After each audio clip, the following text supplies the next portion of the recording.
Ngayong araw ay kaarawan na nga ni Sarah at sa bukid namin ito gaganapin. Sila naman ang kasama kong naglakad. Yung iba naman ay sumakay sa kariton para maghawak sa iba naming dala. O diba, enjoy na enjoy sila kahit lubak yung daan.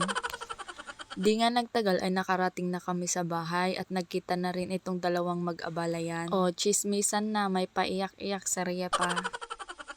Habang itong magtito nga ay naglalaro naman, hindi naman alam ni Sarah kung paano laruin. Dito nga ay sinimulan na nilang maggayat ng karot, pansahog sa pansit at igado. Dinadaan na lang sa tawa yung inis ni Kumaring An-An sa ginamit niya kasi mapurol. Habang dito nga sa likod ay nag-iihaw naman ng karneng baboy si Uncle Jonathan para sa gagawin niyang dinakdakan. Sa kabilang side naman ay toka naman ni Uncle Boy itong karne ng manok para sa sinabawan. 11 AM na nga dyan at umalis muna kami saglit para kunin yung cake. Pagbalik nga namin ay itong pansit na lang yung huling niluluto. Pagkatapos nga ay hinanda na sa lamesa at nagpray lang saglit. Di nagtagal ay kinantahan na si Sarah ng happy birthday at nagblow na siya ng candle. 1, 2, 3, blow!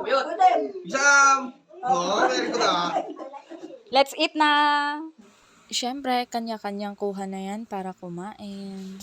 Itong cake nga ang inuna ni Sarah na kainin. Kasi ito yung palagi niyang sinasabi at request. Kaya sa pumunta at nagluto ng handa ni Sarah, maraming salamat po. Di nagtagal ay naging concert na. Panoorin nyo na lang mga mare.